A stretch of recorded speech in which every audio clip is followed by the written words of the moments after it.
우리 지역의 현안들을 날카로운 시선으로 들여다봅니다. 시사날 문을 열었습니다.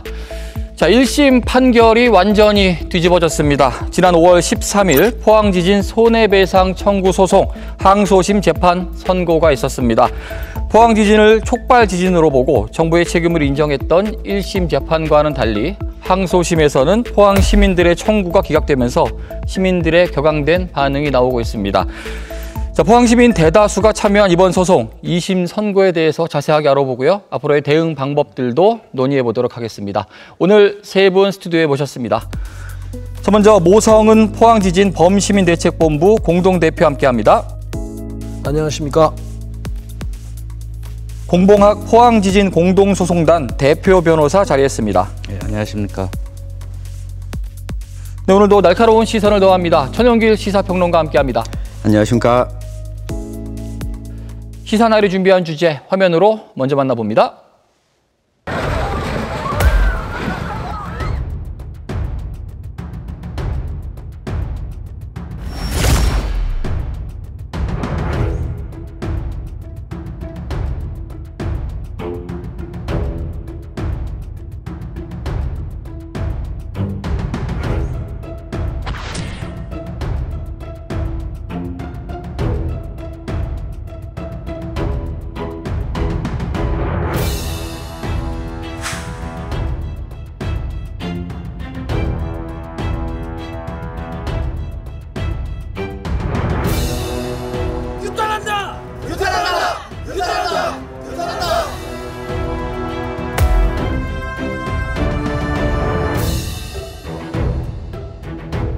집집마다 다 깨지고 째지고 누발따나 넘어가고 다 했는데 보상을 해준다 해도 그게 보상이 되나? 안 되지. 그럼 차라리 처음부터 안 된다면 안 된다고 했지. 왜 된다 해다가 안 된다고 그러노? 정부 기책으로 그런 지진이 난 거니까 당연히 소량이라도 보상이 있을 거라고 생각했는데 보상이 없어서 그런 거에서 좀 아쉽죠. 포항 시민으로서는. 그거는 어떤 방식으로든 좀 보상이 돼야 된다고 생각해요.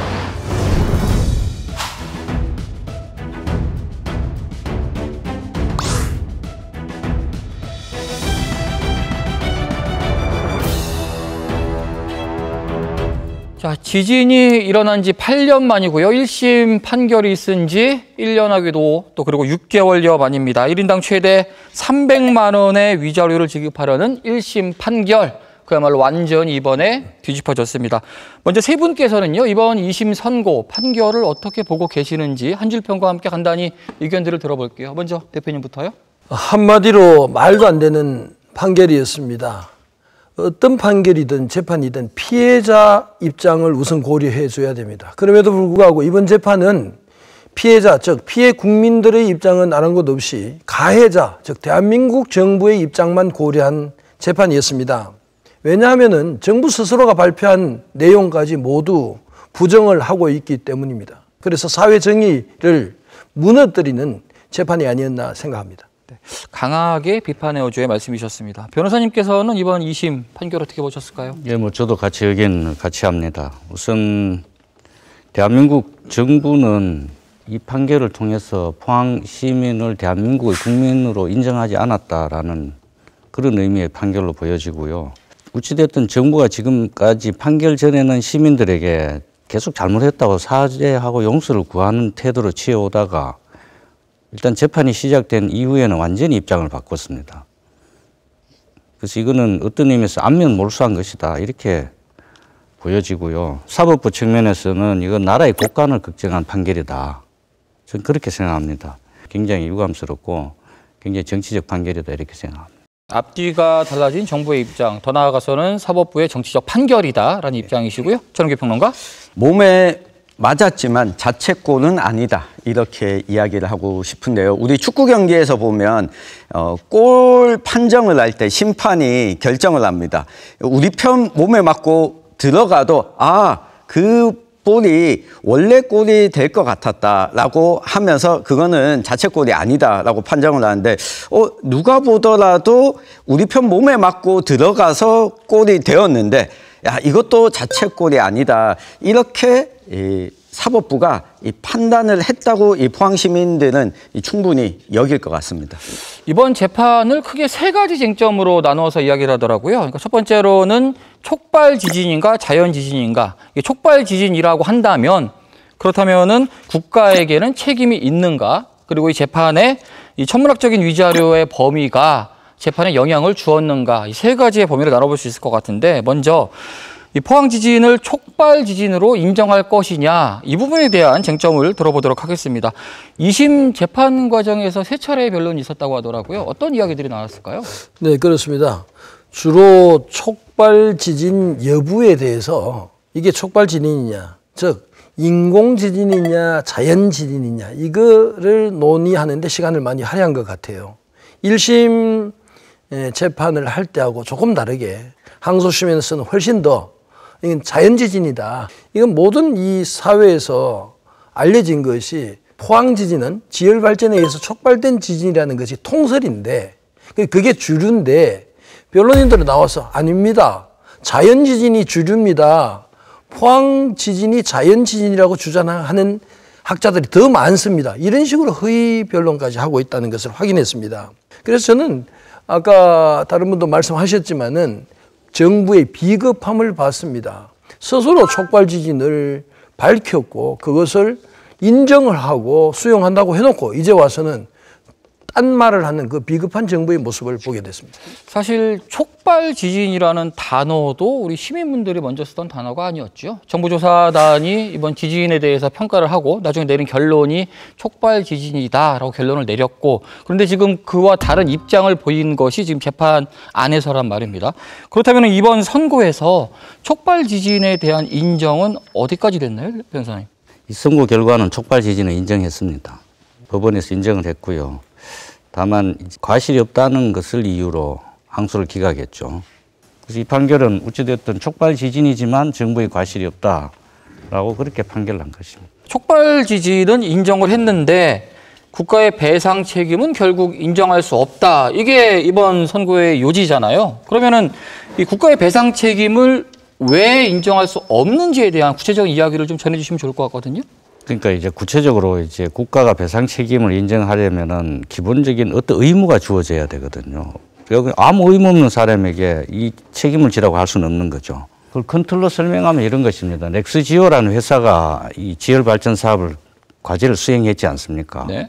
뭐 걔들이 잘못해서 한 것이지 정부가 걔들을 잘못 이렇게 관리하거나 뭐 잘못 관리하거나 하는 부분에 있어서 특별히 잘못한 게 없다 이런 취지입니다. 원고 측인 포항 시민의 입장에서는 이것은 국가가 막대한 예산을 투자해서 연구개발 사업으로 대한민국 최초로 진행한 그것도 지진의 위험성이 다분히 예견되는 어떤 하나의 거대한 프로젝트를 수행한 것이란 말이죠. 그러면 국가가 어떻게 해야 되겠습니까? 이 프로젝트를 수행하는 전 과정에서 참여업체라든지 참여업체가 이 일을 제대로 하고 있는지의 여부에 대해서 이거는 굉장한 주의 의무와 감독 의무가 있지 않겠습니까? 그리고 어떤 R&D 사업도 국민의 신체와 생명을 담보로 해서 사업을 추진하는 나라는 없어요. 그러니까 이야기를 좀 보면은 미흡했다라는 내용이 있더라고요. 그리고 얘기는 어떤 부분이 과실이 아니라 미흡이다. 이런 얘기인 것 이해할 같거든요. 수 없는 표현인데요. 미흡했다 하더라도 과실이 있다라는 게 저희들의 입장이지만 재판부는 그 정도의 과실을 가지고 이 정부에 대한 책임을 물을 수 없다라는 것이죠. 그 과실의 관여도가 적다 이렇게 본 것입니다. 재판부 얘기는 뭐냐? 포항 시민들이 주장하는 정부가 잘못했다는 그 부분에 대해서 정부가 별로 잘못한 게 없어. 그냥 이 뜻입니다. 그런데 우리가 거기에 대해서 거의 엄청난 양을 지적을 했어요. 예를 들어서 부지 선정 과정에서 너희들 잘못한 거 있지 않느냐? 왜 이런 단층이 있는 곳을 미리 확인을 안 하고 포항이라 이런 이상한 곳에 와서 이런 사업을 했지? 그럼 그걸 너희들이 좀 더 검토해서 연구 개발할 때 이걸 조심해서 선정해야 되지 않느냐. 단층 조사가 좀 미흡했다는 이것도 굉장한 과실이 있다는 것이고. 네. 그럼 자 선정이 됐어. 그러면 어떤 우리가 사업체를 선정할 거 아닙니까? 그럼 선정하는 주체가 사업체가 A, B, C, D 네 군데가 있어. 그럼 어떤 업체를 선정해야 될까요? 가장 경력이 많고 잘하는 업체를 선정해야 되지 않겠습니까? 그런데 여기서는 엑스지오라는 회사는 결국 어떻게 했어요? 잘못한 것이죠. 그 업체 선정 과정, 그 다음에 지진이 계속 일어나서 그걸 우리가 미소 지진이라고 그랬죠. 그 과정에서 이 관리 방안, 관리 기준, 이 관리 기준을 정부가 어떻게 이거를 책임을 이걸 다 관리 감독을 했느냐에 대해서 저희들이 일일이 다 지적을 했어요.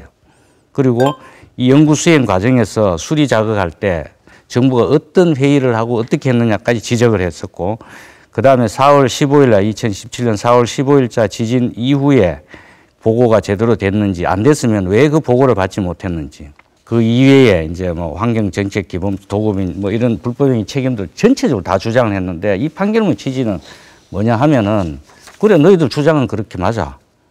그런데 내가 볼 때는 그 주장까지는 아닌 것 같아라는 게 전부예요. 계속 그렇게. 그럼 우리가 이렇게 주장하잖아요. 그 뭐 수리 작업 단계에서 이렇게 잘못해서 하면은, 그래 주장 맞고 이런 증거가 좀 있긴 한데 그거 갖고는 부족해. 계속 이런 식으로 배척을 한 거죠. 판결문은. 추가로 한번 예. 설명하면, 감사원이 약 한 20건의 위법 사항을 지적을 했습니다.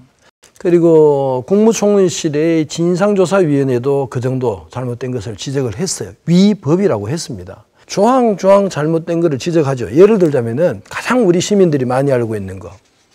부지 선정을 어떻게 했느냐. 두 번째, 물 주입을 어떻게 했느냐. 너무 세게 하지 않았느냐. 또 너무 많이 하지 않았느냐. 이런 게 다 기억하시지 않습니까? 다 그거 다 인정한다는 거죠. 부지 선정, 물 주입 많이 했다, 세게 했다. 그런데 그 세게 했다고 지진 났다는 증거가 있느냐. 물 주입을 많이 했다고 지진이 많이 일어난다는 그런 이론이 있느냐. 직접적인 연관이 없지 않느냐. 그래서 책임이 없다. 이런 식으로 몰고 가는 거예요. 판결문에 보면은.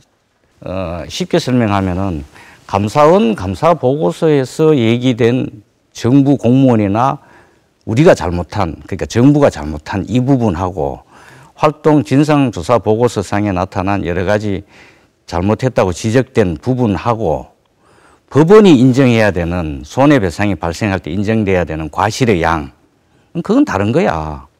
법원이 인정하는 과실의 양은 100쯤 돼야 되는데, 쉽게 얘기해서 감사원 감사나 진상조사위원회 활동 보고서에 나오는 그 과실은 뭐 한 50, 한 70밖에 안 돼. 100이 안 돼. 그러니까 정부가 책임 없는 거야. 뭐 이런 소리 하는 거죠. 그래서 예. 업무가 미흡했다라는 예, 미흡까지는 내용이 됐지만은 책임은 없다라는 기준을 그렇게 세운 것입니다. 그 판결 내용에 대한 입장을 조금 더 첨언해 주시면 좋을 것 같습니다, 대표님. 대구고등법원 항소심 법정에 들어가니까 판결의 취지를 설명을 하는데 기가 막힙니다.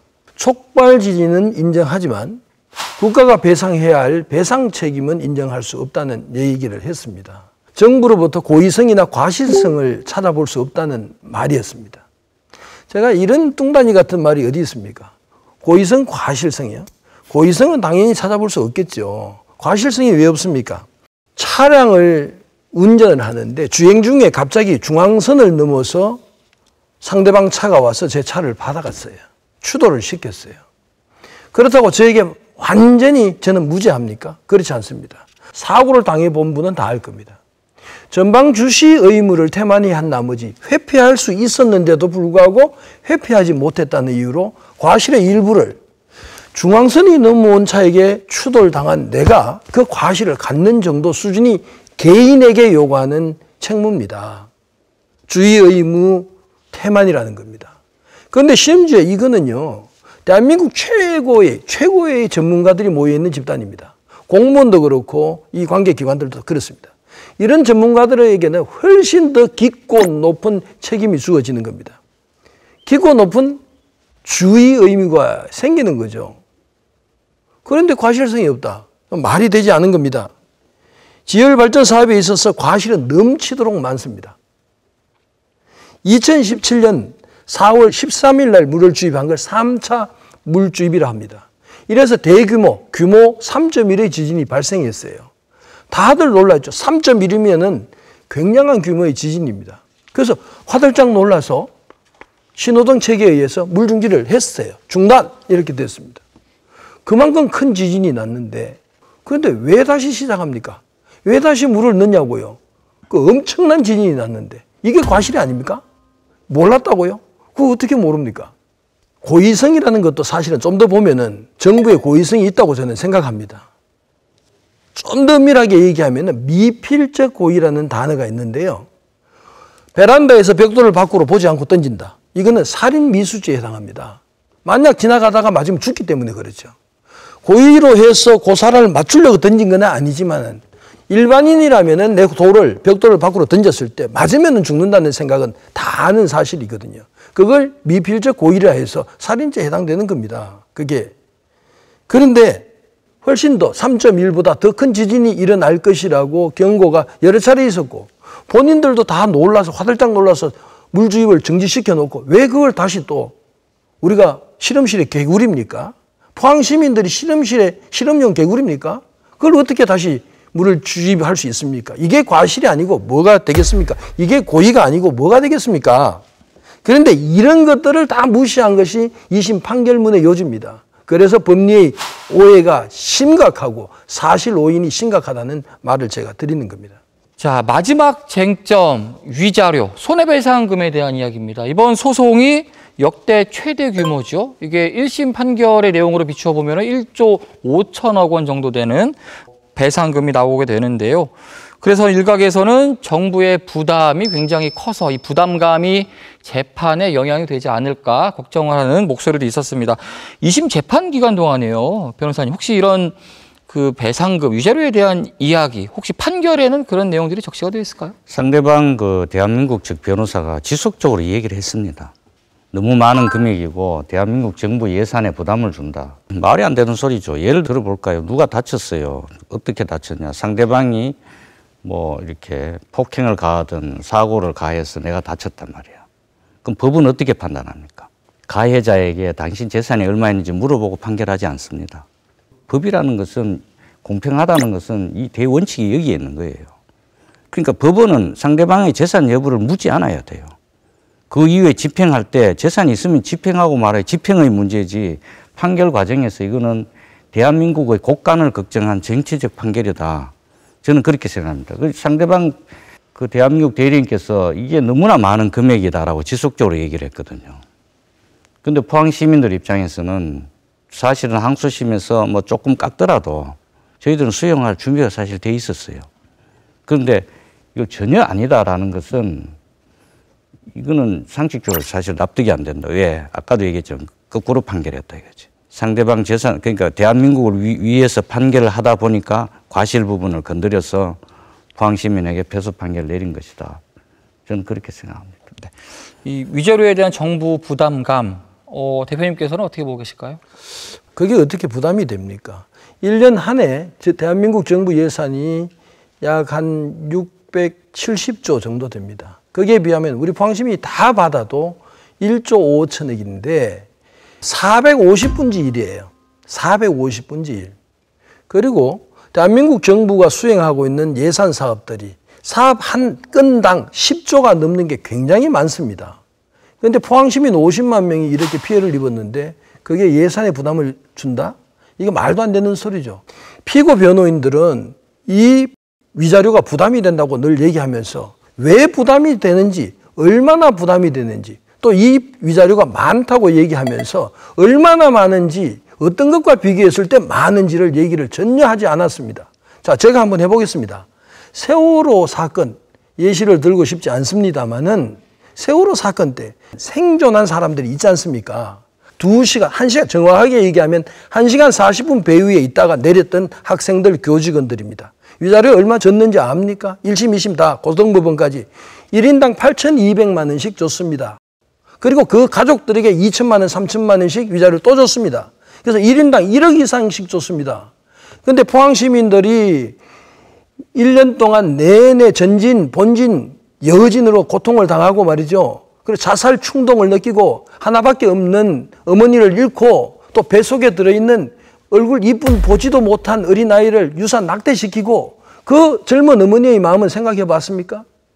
그런 거는 안 한 것도 없이 단순히 포항에 주는, 시민에게 주는 위자료가 부담스럽다? 많다? 이 말도 되지 않은 거죠.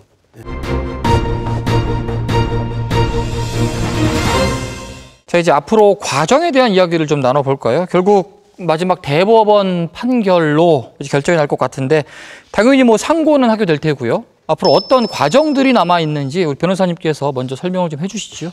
이 상고를 제출하면은 상고 기록이 대법원에 가면 그 20일 이내에 상고 이유서를 제출하게 되어 있습니다. 저희들 지금 준비하고 있고, 이 대법원에 아시다시피 이제 몇 가지 케이스가 있어요. 이제 간단하게 끝내는 경우와 대법원 스스로가 심리를 해서 결정하는 경우, 그리고 심리해서 이거 뭐 어떤 형태로는 됐다 안 됐다 결정하는 경우, 이래서 뭐 심리 불속행 기각, 뭐 상고 기각, 파기 환송, 파기 자판 이런 형태가 있는데, 그리고 향후에 국가 R&D 사업을 할 때 국민의 그런 생명과 신체가 문제될 경우에 국가의 과실을 어느 정도 선에서 인정할 것인가 하나의 기준점이 되는 판결일 수가 있거든요.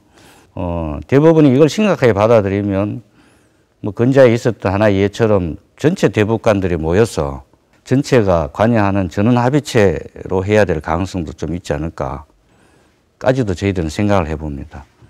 그러면은 빨리 끝나면은 심리 불속행 기각에 대해서 이거 뭐 고등에서 한 게 이유가 뭐 다 맞아. 포항시민도 이제 그 재판 그만하세요 하면은 몇 달 안에 끝날 수도 있고요. 아니면 이게 1년 또는 그 이상 진행될 수도 있습니다. 짧게는 수개월, 길게는 수년까지도 갈 수 있다, 이런 말씀이신 것 같고요. 네, 저는 지금 이 포항 시민들의 손해배상 관련한 재판은 대법원에서도 상당 기간 시간이 좀 걸릴 것으로 예상을 합니다. 앞서 이 정부의 이 과실은 있지만 이 손해배상, 민사상 손해배상을 할 정도로 보기는 어렵다라고 2심 재판부가 판단한 데는 앞선 이 대법원 판례들도 좀 작용을 한 것 같습니다. 2010년대 초반에 그 4대강 정비 사업을 하다가 이 구미시에서 시민들이 집단 단수 사태를 겪었었습니다. 이것에 대해서 손해배상 소송을 했었는데 1, 2심 모두 시민들에게 손해를 배상해라. 이 정부가 이 4대강 사업을 관리 감독할 의무가 있음에도 불구하고 이것이 시민들에게 이 중대한 피해를 끼쳤다라고 했는데 이 대법원에서 파기환송됐습니다. 정부가 잘못은 맞지만 그것이 정부가 고의적으로 한 것도 아니고, 그리고 이 과실이 손해배상 책임을 이르기까지는 보기 어렵다. 근데 이 기간이 대법에 가서 한 2년 이상 시간이 걸렸습니다.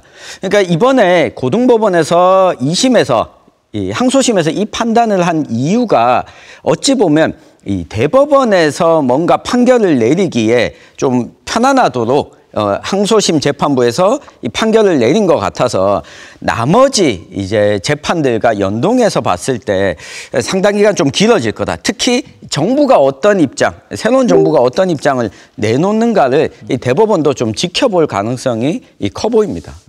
이 부분을 대표님께 좀 여쭤볼게요. 우리 포항 시민분들이 뭐 40만 명이 넘는 분들이 공동소송에 참여를 했잖아요. 그렇기 때문에 한 가지 재판으로 이루어지고 있다고 생각하시는 분들이 많으실 거예요. 그런데 보면 선행재판 그리고 후행재판으로 나누어서 진행이 되고 있더라고요. 이 부분에 대한 설명을 한번 해주시면 좋을 것 같습니다. 네, 지금 포항 시민들이 시민소송, 즉 포항지진 피해 위자료 청구 소송에 동참한 인원수는 정확하게 49만 9,881명입니다. 50만 명의 포항 시민이 저는 이 위자료 청구 소송에 동참하고 있습니다. 그런데 그 중에 1심을 먼저 이겨서 항소심에 올라간 인원수는 약 4만 7천 명 정도에 이릅니다. 그 4만 7천 명인데 지금 정식 법정 용어는 아니지만 대표 소송 또는 샘플 소송 이런 표현을 해서 그중에 대표되는 사건 번호를 앞장 세워서 이 소송이 결과가 나오면 나머지도 이하 동 똑같이 처리하는 형태를 띠고 있는 것이고, 지난 5월 13일에 선고 난 것이 그게 첫 번째 선행된 소송입니다. 그런데 이런 소송이 몇 개 있냐? 크게 두 가지 있습니다. 방금 선고 난 2심에서 판결 난 첫 번째 선행 소송이 있고요. 두 번째 선행 소송이 또 있습니다. 그때 이제 제가 원고를 하고 있는 건데 계속해서 연결돼서 소송을 재판이 진행되고 있습니다. 그 차이는 피고를 대한민국 정부 하나만으로 지정한 것이 바로 지난 5월 13일 날 선고 판결 난 선행되는 대표 소송이었습니다. 그리고 저와 함께하는 것은 대한민국 정부 외에도 포스코 등의 피고를 상대로 재판을 하고 있습니다. 그거 역시 첫 번째로 이제 소송에서 이긴 게 바로 저니까 그 소송을 벌일 수가 없어서 후행 재판으로 해놨습니다. 다만 걱정스러운 것은 일반적으로 선행 소송의 결과에 따라서 후행 소송의 좌우와 결말이 정립이 됩니다. 그런데 저희들은 아주 강력하게 주장하려고 합니다. 이 피고가 엄연히 다르다. 대한민국 정부와 민간기업과는 완전히 다른 피고다. 따라서 이 재판은 계속해서 속행해야 된다 하면서 선행재판에서 비롯된 문제를 가지고 저희들 후행재판에 많은 법리 자료들을 쌓으려고 합니다. 지금으로서는 그 방법이 가장 우선적으로 고민해야 될 문제인 것 같습니다. 결국에는 우리 오시마 포항 시민분들은 어떻게든 승소하기를 바라고 계실 텐데요. 승소를 하기 위해서 어떤 것들이 좀 필요할지에 대한 의견을 좀 나눠보면 좋을 것 같아요. 대표님 어떤 의견이 있으실까요? 네. 상고심은 대법원을 상고심이라 하죠. 상고심은 1심, 2심과 다릅니다. 법률, 법리 심리를 하는 곳입니다.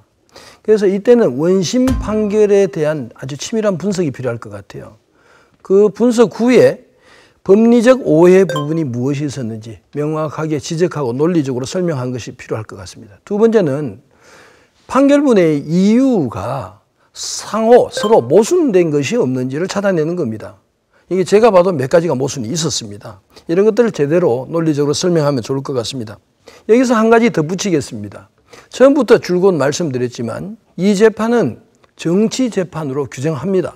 특히 저희 포항지진 범시민대책본부 시민단체는 분명히 정치 재판으로 규정을 하고 있습니다. 이 정치 재판에 임함에 있어서 법리 논쟁, 법리의 오해, 모순을 찾아내는 것으로 승부를 한다. 이게 다가 아닌 것 같습니다.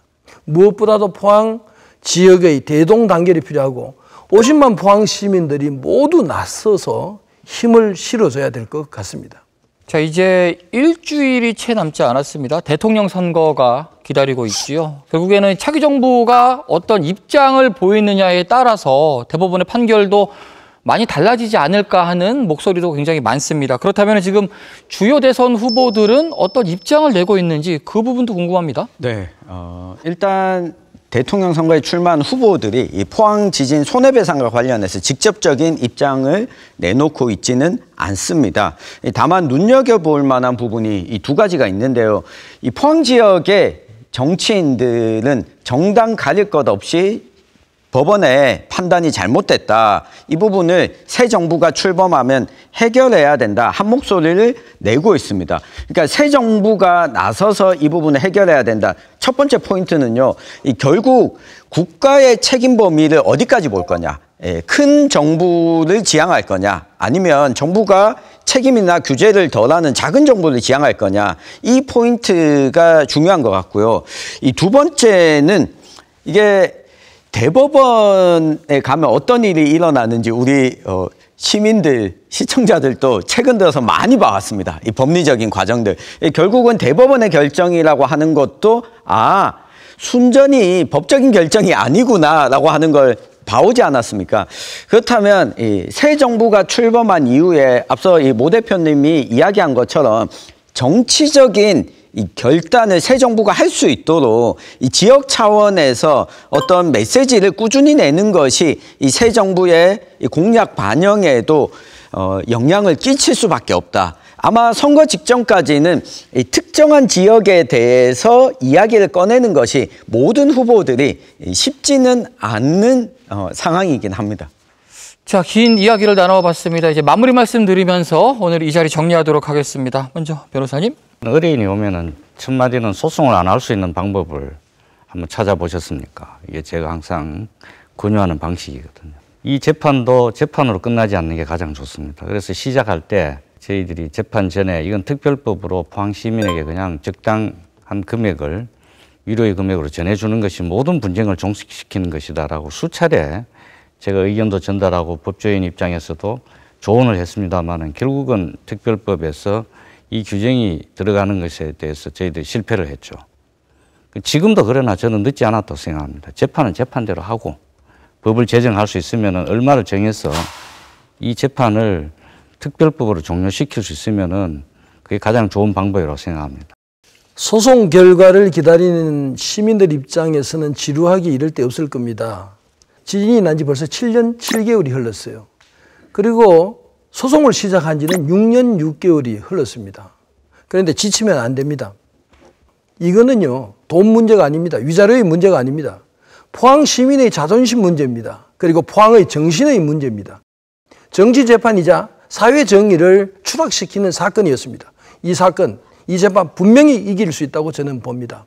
시민 여러분 동참해 주십시오. 부탁드립니다. 결론은 시민 선택의 반영이 아닌가 싶습니다. 항소심 재판 결과를 보면 정부가 잘못은 했지만 민사상 손해배상 책임의 정도라고 보기는 어렵다라고 이야기를 했거든요. 이 정부가 책임을 많이 지는 큰 정부를 지향한다면 법원도 이런 판단을 내리지 않습니다. 다만 정부가 개입을 최소화해야 된다. 자율적으로 판단하도록 개입하지 말아야 된다라는 쪽으로 가다 보면 재판부가 이런 판결을 내릴 수가 있습니다. 때문에 우리 포항 시민들의 바라는 방향을 적극적으로 표시하는가가 가장 중요하지 않을까 싶습니다. 자, 포항 시민 대다수가 참여한 소송입니다. 대다수 포항 시민들의 의지가 모여 있다는 의미이기도 하겠죠. 앞으로 진행될 과정에 우리 시민분들 함께해 주시기 바랍니다. 오늘 시사날은 여기까지입니다. 함께해 주신 여러분 고맙습니다.